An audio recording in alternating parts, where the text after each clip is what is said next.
అందరికీ. నా పేరు ప్రణవి. నేను నిర్భయ పాఠశాలలో 7వ తరగతి చదువుతున్నాను. ఈరోజు నేను బోనాల గురించి నాకు తెలిసిన కొన్ని విషయాల్ని మీ అందరికీ తెలియజేయడానికి వచ్చాను. బోనాలు. ముందుగా అందరికీ బోనాల పండుగ శుభాకాంక్షలు. బోనం అంటే భోజనానికి వికృతి పదం. బోనాలు తెలంగాణలో చాలా ప్రత్యేకంగా జరుపుకుంటారు.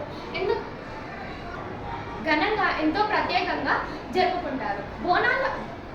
బోనాల గురించి ఒక కథ ఉంది. అదేంటంటే గోల్కొండలో గొర్రె ఉండేవారు.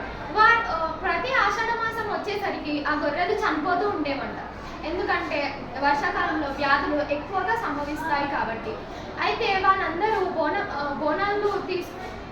బోనాల జాతర జరిపించి అమ్మవారిని కోరుకున్నారంట. ఏమిటంటే మా గొర్రెల్ని మీరు సురక్షితంగా చూసుకోమ్మా అని మొక్కుకున్నారంట.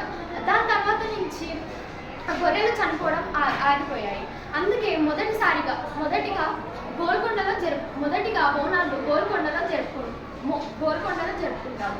బోనాలు ఎలా జరుపుకుంటారంటే ఒక మట్టి కుండలో పసుపు కుంకాలతో అలంకరించి కుండలో నైవేద్యం వండి దాన్ని అమ్మవారికి సమర్పించి వాళ్ళ కోరికలు కోరుకుంటారు.